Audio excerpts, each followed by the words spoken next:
So ఈరోజు మనం brain ట్యూమర్కి సంబంధించి కొన్ని డౌట్స్ అడిగి తెలుసుకునే ప్రయత్నం చేద్దాం. అసలు బ్రెయిన్ ట్యూమర్ ఏంటి, ఎన్ని రకాలుగా ట్యూమర్ ఉంటుంది అండ్ ఎలాంటి లక్షణాలతో ఉంటుంది. సో ఇవన్నీ డౌట్స్ని క్లియర్ చేయడానికి ఈరోజు మనతో పాటు లైవ్లో పాల్గొంటున్నారు senior neuro and spine surgeon doctor Vishwaksena Reddy గారు. సార్ని అడిగి మనం తెలుసుకునే ప్రయత్నం చేద్దాం. అండ్ మీకు కూడా ఇంకా డౌట్స్ ఉంటే కనుక స్క్రీన్పై కనిపిస్తున్న నెంబర్కి కాల్ చేయండి. డాక్టర్ గారు మీ డౌట్స్ని క్లియర్ చేస్తారు. నమస్కారం డాక్టర్ గారు. నమస్తే.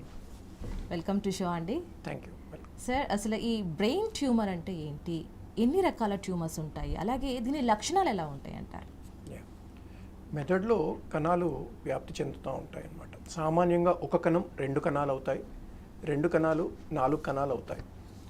ఇది శరీరంలో ఇతరత్ర భాగాల్లో కూడా ఇదే ఫిలాసఫీతోని వెళ్తూ ఉంటారు.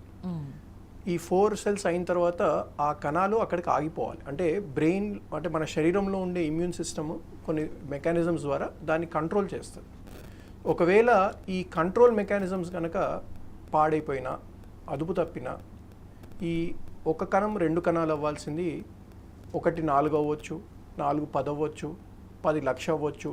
So uncontrolled growth. So cells ఎప్పుడైతే కనుక అన్కంట్రోల్డ్గా గ్రోత్ అవుతాయో అప్పుడు అది క్యాన్సర్ లాగా మనం దాన్ని టర్మినాలజీగా టర్మ్ చేస్తుంటాం అన్నమాట. సో ఈ 1 2 అయ్యే సెల్స్, 2 4 అయ్యే సెల్స్ హెల్దీగా ఉంటాయి, అవి యాక్టివ్గా పనిచేస్తూ ఉంటాయి. కానీ అన్కంట్రోల్డ్ గ్రోత్ అయిన సెల్స్ హెల్దీ సెల్స్ కాదు. సో ఈ అన్హెల్దీ సెల్స్ అనేవి చుట్టుపక్కల ఉన్న టిష్యూని డ్యామేజ్ చేయడము, ఇతర చోటుకి వ్యాప్తి చెందడం జరుగుతుంటుంది. దాన్ని మనం కామన్ భాషలో క్యాన్సర్ అని టర్మినాలజీతో పిలుస్తూ ఉంటాం. సో ఈ క్యాన్సర్స్ అనేవి బేసిక్గా బ్రెయిన్ ట్యూమర్స్ అనేవి 2 రకాలుగా ఉంటాయి. ఒకటి బెనైన్. బెనైన్ అంటే మామూలు కణతులు, అవి చాలా స్లోగా పెరుగుతూ ఉంటాయి. రెండో రకం క్యాన్సర్. ఈ క్యాన్సర్ కణతులు ఏంటంటే ఫాస్ట్గా కొన్ని నెలల్లోనో రోజుల్లోనో పెరిగిపోతూ ఉంటాయి వాటి లక్షణాలు బట్టి. మళ్ళీ క్యాన్సర్ కణాల్లో 2 రకాలు ఉంటాయి. ఒకటి మెదడులోనే పుట్టే క్యాన్సర్ కణతులు ఉంటాయి, రెండోది శరీరంలో ఇతరత్ర. అంటే ఫర్ సపోజ్ ఎవరికో బ్రెస్ట్ క్యాన్సర్ వచ్చింది, దాని ట్రీట్మెంట్లో భాగంగా ఆ జబ్బులో భాగంగా ఈ బ్రెస్ట్ క్యాన్సర్లో నుంచి మనకి బ్రెయిన్లోకి స్ప్రెడ్ అయ్యే అవకాశం ఉంటుంది. దాన్ని మెటాస్టాసిస్ అంటాం. సో అట్లా బెనైన్ ట్యూమర్స్, మ్యాలిగ్నెంట్ ట్యూమర్స్. మళ్ళీ మ్యాలిగ్నెంట్ ట్యూమర్స్లో అంటే క్యాన్సర్స్ ఏదైతే మనం వాడుక భాషలో అంటామో, ఈ మ్యాలిగ్నెంట్ ట్యూమర్స్లో ప్రైమరీ ట్యూమర్స్ అంటే మెదడులో పుట్టే ట్యూమర్స్ ఆర్ సెకండరీ మెటాస్టాసిస్ అంటాం. సో అట్లా మనం బ్రాడ్గా క్లాసిఫై చేస్తాం. బెనైన్ అంటే స్లో గ్రోయింగ్, మ్యాలిగ్నెన్సీ అంటే ఫాస్ట్ గ్రోయింగ్ డేంజరస్ రకాలు అనమాట. కానీ మెదడులో ఎట్లా అంటే బెనైన్ ఉన్నా మ్యాలిగ్నెంట్ ఉన్నా అక్కడ నరాలు చాలా ఇంపార్టెంట్ స్ట్రక్చర్స్ కాబట్టి ఏ నరాన్ని తింటుంది. ఫర్ సపోజ్ ఒక బెనైన్ ట్యూమర్, అవి స్లో గ్రోయింగ్ ట్యూమర్స్, కానీ ఒక వైటల్ స్ట్రక్చర్ని అది ప్రెస్ చేస్తుంది. ఫర్ సపోజ్ కాల్ చేయి సంబంధించిన భాగం ఇక్కడి నుంచి అయితే మెదడులో నుంచి మనకు సిగ్నల్స్ రావాలో ఆ చోట కనుక ఆ ట్యూమర్స్ వస్తే ఆ కాల్ చేయి సంబంధించిన భాగాన్ని ప్రెస్ చేసిందంటే కనుక మనకి కాల్ చేయి పని చేయకుండా పోతుంటుంది. మాటకు సంబంధించిన భాగాన్ని ప్రెస్ చేసింది అనుకోండి, మాట సరిగా రాదు. సో అట్లా ఏ రకం ఏ చోట ఉంది, ఎటువంటి రకమైన ట్యూమర్ అనేది అది important. So slow growing tumours, fast growing tumours. Fast growing tumours అంటే ఫాస్ట్గా, చాలా ఫాస్ట్గా. సింపుల్ లక్షణాలు ఏముంటాయంటే హెడేక్ రావడం, వామిటింగ్స్ లాగా రావడం, కొంతమందికి కాల్ చేయి తిమ్మిరిగా రావడం, మాట సరిగా లేకపోవడం, జ్ఞాపక శక్తి లేకపోవడం, బిహేవియర్లో మార్పులు. అదే చిన్న మెదడులో కనుక వస్తే బ్యాలెన్స్ అవుట్ అయిపోవడము, చూపు మందగించడము, ఫిట్స్ లాగా రావడం. ఇట్లా ఏ చోట వస్తుంది, ఎంత ఫాస్ట్గా గ్రో అవుతుంది, దాని లక్షణాలు బట్టి మనకి పేషెంట్ సిమ్టమ్స్ అనేవి ప్రజెంట్ అవుతూ ఉంటాయి. అసలు ఇది మన బాడీలోకి అంటే బ్రెయిన్లోకి ఎంటర్ అయింది అని మనం ఎలా కనిపెట్టగలమంటారు? ఇది చాలా డిఫికల్ట్ క్వశ్చన్ టు ఆన్సర్. ఎందుకంటే ఎప్పుడు వచ్చింది, ఎంతకాలం నుంచి ఉంది అనే దానికి సామాన్యంగా మనం బ్యాక్ డేట్గా వెళ్ళి చెప్పలేం. అది ఫర్ సపోజ్ బెనైన్ ట్యూమర్స్ అనుకున్నాం కదా ఇంతకుముందు, అవి చాలా స్లో గ్రోయింగ్ ట్యూమర్స్, ఎన్నో సంవత్సరాలకి ఎన్నో స్లోగా పెరుగుతూ ఉంటాయి. ఒకానొక సందర్భంలో మన మెదడు దాన్ని అడ్జస్ట్ చేసుకోవడం మానేసినప్పుడు దాని లక్షణాలు బయటపడతాయి. అదే మ్యాలిగ్నెంట్ ట్యూమర్స్ అనుకోండి, చాలా ఫాస్ట్గా గ్రో అవుతాయి. సో కొన్ని నెలలు, వారాల్లోపే అవి చాలా ఫాస్ట్గా స్ప్రెడ్ అయిపోతూ ఉంటాయి అన్నమాట.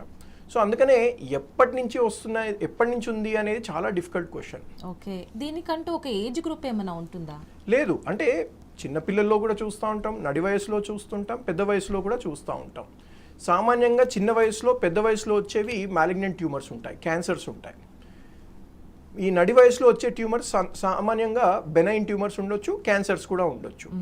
సో వయసుతో సంబంధం లేకుండా కూడా ఈ ట్యూమర్స్ అనేవి రావడం జరుగుతూ ఉంటుంది. సో ట్యూమర్స్ని పక్కన పెడితే అసలు ఈ బ్రెయిన్ స్ట్రోక్కి కారణం ఏంటంటారు? అసలు బ్రెయిన్ స్ట్రోక్ ఎలా వస్తుంది అండ్ దాని లక్షణాలు కూడా ఏ విధంగా ఉంటాయి అంటారు? అంటే మనం ఇప్పుడు బ్రెయిన్ ట్యూమర్స్ అయినా కానీ బ్రెయిన్ స్ట్రోక్ అయినా కూడా చెప్పొచ్చే మాట ఏంటంటే అక్కడ ఉన్న నరాలు డ్యామేజ్ అవ్వడం. ట్యూమర్ వచ్చిందనుకోండి, ట్యూమర్ అక్కడ కణాలు ఆ నరాలన్నీ డ్యామేజ్ చేస్తాయి. స్ట్రోక్ అన్నారనుకోండి, మెదడుకి రక్త ప్రసరణతో సంబంధించిన ప్రాబ్లం ఇది. సో ఈ రక్త ప్రసరణతో ప్రాబ్లం ఏంటంటే ఇది మళ్ళీ 2 రకాలుగా ఉంటుంది. ఒకటి రక్త ప్రసరణ ఆగిపోవడం, రెండోది రక్త ప్రసరణ అంటే రక్తస్రావం అవ్వడం. అంటే చెట్టుకి నీళ్ళు ఆగిపోతే ఎట్లాగైతే ఎండిపోతుందో చెట్టుకి నీళ్ళు ఎక్కువైతే కుళ్ళిపోతుంది. రెండిట్లో జరిగేది చెట్టుకి డ్యామేజ్. కానీ దాని సిచ్యువేషన్ బట్టి, ఫర్ సపోజ్ లాంగ్ పెద్ద ఏజ్ వారు ఉన్నారు, బీపీ ఉంది, షుగర్ ఉంది, స్మోకింగ్ ఉంది, ఆల్కహాల్ ఉంది, వేరే జెనెటిక్ ఇష్యూస్ ఉన్నాయి, ఇటువంటి పేషెంట్స్లో ఏమవుతాయంటే ఈ రక్తం తీసుకుపోయే పైపులు ఏవైతే ఉంటాయో అవి బ్లాక్స్ ఏర్పడతాయి. సో ఈ బ్లాక్ అయిపోయినప్పుడు మెదడులో కణాలకి రక్త ప్రసరణ ఆగిపోతుంది. అప్పుడు మనకి స్ట్రోక్ రావడం జరుగుతుంది. దీంట్లో ఇంకో రకం ఏంటంటే హీమరేజిక్ స్ట్రోక్ అంటాం. సో ఈ హీమరేజిక్ స్ట్రోక్లో ఏమవుతుందంటే బీపీ చాలా పెరిగిపోయింది అనుకోండి, ఏదో ఒక చిన్న రక్తనాళం చిట్లిపోతుంది, దాంతో బ్లీడింగ్ అయిపోతుంటుంది. సో స్ట్రోక్లో మళ్ళీ 2 రకాలు, అందుకనే చెప్పాము. ఒకటి రక్తం ఆగిపోవడం, రెండోది బ్లీడింగ్ అవ్వడం. సో రెండిట్లో కూడా జరిగేది బ్రెయిన్లోని టిష్యూ డ్యామేజ్ అవ్వడమే.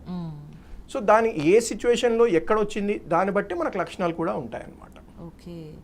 సో ఈ brain cancer different, brain tumour is different and also brain stroke also different. అవును. సో దీనికంటూ పలానా ఏజ్ అంటూ కూడా ఉండదు. లేదు. అంటే సామాన్యంగా మనము ఇవి చెప్పాను కదా, ట్యూమర్స్ అనేవి ఏ వయసులో అయినా రావచ్చు. స్ట్రోక్ అనేది ముందు కొన్ని ఏళ్ల వరకు మనం పెద్ద ఏజ్ వాళ్ళలోనే చూస్తున్నాం. కానీ ఈ 5-10 ఇయర్స్ నుంచి మనం సామాన్యంగా చూస్తుంది ఏంటంటే చిన్న వయసులో వాళ్ళకు కూడా స్ట్రోక్స్ వస్తున్నాయి. సో చిన్న పిల్లల్లో కూడా స్ట్రోక్స్ వస్తాయి. వాళ్ళు ఏంటంటే రక్తం తీసుకుపోయే పైపులో కొన్ని ప్రాబ్లమ్స్ ఉంటాయి. దాన్ని ఏవిఎమ్స్ అని, అన్యూరిజమ్స్ అని కానీ అంటాం అనమాట. So arterio Venus malformations. So వీటిలో ఏమవుతాయంటే ఆ రక్తనాళాలు వీక్గా ఉండడం వల్ల చిట్లిపోతాయి. చాలాసార్లు చిన్నపిల్లల్లో ఈ రక్తం బ్లీడ్ అయిపోవడము, దానివల్ల పక్షవాతంలా రావడం జరుగుతూ ఉంటుంది అనమాట. సో చిన్న వయసు కానీ పెద్ద వయసు కానీ స్ట్రోక్ అనేది రావచ్చు, బట్ కాజెస్ డిఫరెంట్గా ఉంటాయి. ఓకే. సో మీరన్న లక్షణాలు అనగా తలనొప్పి, కళ్ళు తిరగడం, ఇలా వామిటింగ్స్ అయిన నేపథ్యంలో ఎవరిని త్వరగా సంప్రదిస్తే అది మనకి ఇది స్ట్రోక్కి సంబంధించింది లేదా ట్యూమర్కి సంబంధించింది అని తెలుస్తుంది డాక్టర్ గారు? అంటే హెడేక్ అనేది చాలా నాన్ స్పెసిఫిక్ కంప్లైంట్. మనం 100 మంది పేషెంట్స్ని కనుక చూస్తే ఒకరో ఇద్దరిలోనో ఏదో ప్రాబ్లం ఉంటుంది. అంటే మెదడులో కణతులు ఉండడం కానీ, బ్రెయిన్లో చిన్నగా బ్లీడింగ్ అవ్వడం కానీ, వేరే ఇతరతర సమస్యలు అనమాట. అంటే majority of the patients non specific హెడేక్సే ఉంటాయి. సో వీళ్ళకి ఏంటంటే సరిగా తినకపోవడం, సరిగా నిద్ర లేకపోవడం, మానసిక ఆందోళన, ఇటువంటి లక్షణాలతోని హెడేక్ అనేది ప్రిసిపిటేట్ అవ్వడం జరుగుతూ ఉంటుంది అనమాట. సో ప్రతి హెడేక్ వచ్చిన పేషెంట్లో మనకు బ్రెయిన్ ట్యూమర్ ఉందని భయపడాల్సిన అవసరం లేదు. ప్రతి హెడేక్ వచ్చిన పేషెంట్లో మనకు స్ట్రోక్ వచ్చేస్తుందని భయపడాల్సిన అవసరం లేదు. సో డాక్టర్ గారు, దీనికి సర్జరీ ఒకటే మార్గమా లేదంటే మెడిసిన్స్తో కూడా మనం క్యూర్ చేసుకోవచ్చు అంటారా? అంటే ఫస్ట్ థింగ్ ఈజ్ స్ట్రోక్ రాకుండా ప్రివెంట్ చేయడం ఒక పార్ట్ ఆఫ్ ది ట్రీట్మెంట్. అంటే ఎవరికి ఉంది, ఫర్ సపోజ్ బీపీ ఉంది, షుగర్ ఉంది, వీళ్ళు ఇవన్నీ కంట్రోల్ ఎందుకు చెప్తామంటే రేపు మీకు హార్ట్ అటాక్ రావచ్చు, రేపు మీకు స్ట్రోక్ అంటే బ్రెయిన్లో ఈ రక్తస్రావం అవ్వడం కానీ, రక్తం ఆగిపోవడం కానీ జరగవచ్చని మనం చెప్తూ ఉంటాం అనమాట. సో ఫస్ట్ ఎయిమ్ ఏంటంటే ఏ డాక్టర్ దగ్గరికి వెళ్ళినా పేషెంట్ది ఆ స్ట్రోక్ అనేది అసలు రాకుండా ప్రివెంట్ చేయడం first prevention. That is called primordial or primary prevention అంటాం. సో స్ట్రోక్ గనక వస్తే అప్పుడు ఆ స్ట్రోక్ అంటే చెప్పాం కదా ఇంతకుముందు అనుకున్నట్టుగా, రక్తస్రావం ఆగిపోతే ఒక రకమైన ట్రీట్మెంట్ ఉంటుంది, రక్తం ఆగిపోతే ఇంకో రకమైన ట్రీట్మెంట్ ఉంటుంది. అంటే ఈ రెండుటి treatment north pole south pole లాగా టోటలీ డిఫరెంట్ అనమాట. సో రక్తస్రావం ఆగిపోతే కనుక సామాన్యంగా మనం చూస్తుంటే రక్తం పల్స్ చేసే మందులు ఇవ్వడము, అటువంటి ట్రీట్మెంట్స్ ఇస్తూ ఉంటాం. రక్తస్రావం అయిపోయింది అనుకోండి, దాంట్లో పెద్దగా మనం ఏం చేయగలిగింది ఉండదు. ఎందుకంటే ఆల్రెడీ అక్కడ రక్తనాళం చిట్లింది, మెదడులోకి రక్తం వచ్చేసింది, రక్తనాళాలు బ్రెయిన్లో ఉండే కణాలు డ్యామేజ్ అయిపోయినాయి. సో వాటిలో బ్రెయిన్ రికవరీ మెడిసిన్స్ ఇచ్చుకుంటూ ఈ బీపీని కంట్రోల్ చేయడం, ఇటువంటి ట్రీట్మెంట్ చేస్తూ ఉంటాం అనమాట. హిట్ టీవీ యాప్ ని డౌన్లోడ్ చేసుకోండి. ఇందులో short news, live news, entertainment movies అన్ని అవైలబుల్ గా ఉన్నాయి. Please download Hit TV app. Hit TV app. Hit TV యాప్ని ఫ్రీగా డౌన్లోడ్ చేసుకోండి.